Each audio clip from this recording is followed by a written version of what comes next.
There's a lot of debate in the real estate community on whether or not being a part-time real estate agent is a good idea. And truthfully, there's a lot to take into consideration before you make that decision. What's going on, everybody? Welcome back to my channel. For those who don't know me, my name is Will. I'm a real estate agent out here in Los Angeles, California. And on my channel, I talk about real estate, business, entrepreneurship, and I help newer agents on their journey in the real estate industry. If you aren't already, please make sure to subscribe to my channel. Before deciding to do real estate part-time, you need to ask yourself if you're actually committed to succeeding. Selling real estate and generating leads requires a lot of your time, effort, and energy. Are you willing to make cold calls, door knock, or do social media posts, record a video after you're off of work? How will you be time blocking for appointments and showings with your clients? Your scheduling as a part-time real estate agent is key on whether or not this actually makes sense. Another big thing to ask yourself is, what is your goal? How much money do you want to make as a part-time real estate agent?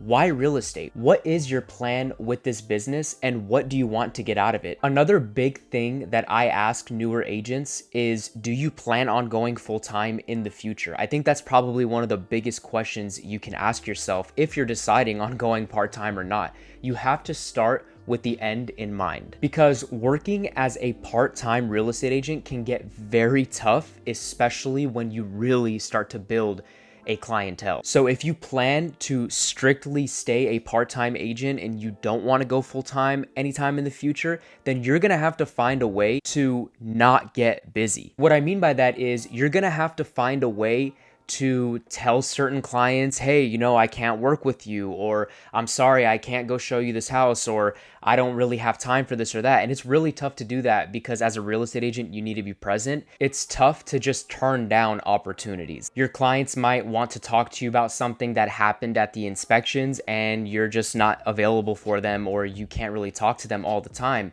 And that can run into an issue when you're working with clients, because clients want an agent who's available for them and somebody who's able to answer their questions and who's swift and professional. And if you're not there for them a lot of times because you have another job in the way, it could get very tough. So you're gonna have to figure out a way to really discipline your time and figure out a way to accommodate all of your clients. Figuring out whether or not going part-time into real estate is the right thing for you requires a series of questions and self-reflection on who you are, what your schedule is like, what your other job is like. So this is why there's so much debate in the community, because you can't just ask anybody, and because one person's gonna tell you, yeah, you can, another person tells you, no, you can't, or whatever.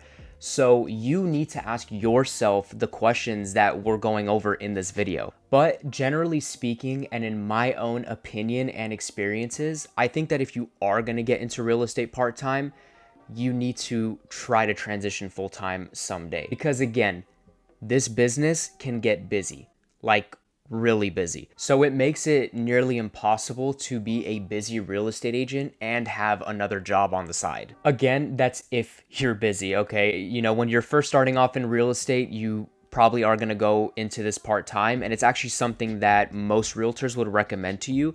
I highly recommend you get into real estate part-time before you start to build a clientele, because if you go into real estate full-time right off the jump, you're kind of shooting yourself in the foot because you don't have that client base yet to be doing that. You're not making a solid income every single month to pay your bills and to survive. So doing that will basically set you up for failure and set you up to not succeed in any way in this business and end up being one of those 90% of people who end up leaving after their first year. But with hard work and proper lead generation, you will get to the point where your client base is going to get very busy, and you're going to be busy on a daily basis dealing with all sorts of sellers and buyers and different needs that they all have.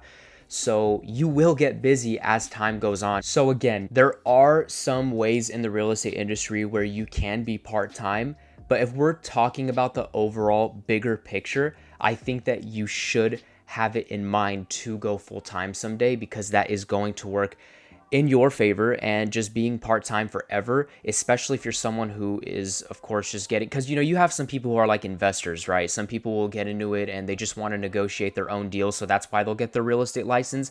I'm not talking too much to that crowd. I'm talking more to the people who are just trying to get their real estate license as like a side hustle. the real estate industry is a very, very tough business to have as a side hustle because, again, your clients are going to take a lot of your time. And honestly, it might not be the best for you mentally dealing with both jobs like that because real estate gets very stressful. Okay. There's a lot of deals that we go through that can get extremely stressful, and putting that type of stuff on yourself can be kind of harming. So this is why, again, it takes a series of questions to ask yourself and your own situation to see whether or not this makes sense. If you have any sort of dilemma right now on whether or not to go part-time in real estate, let me know what that dilemma is down in the comment section below, and I will do my best to help you out with that. If you gained any value out of this video, please make sure to subscribe to my channel, leave a like on the video, and leave a comment down below. Make sure to follow me on my social medias. My Instagram, TikTok, and Facebook will all be down in the description box below. Make sure to subscribe to my weekly newsletter. I post those every single Tuesday. But other than that, I hope you all have an amazing day, and I will see you all on the next one.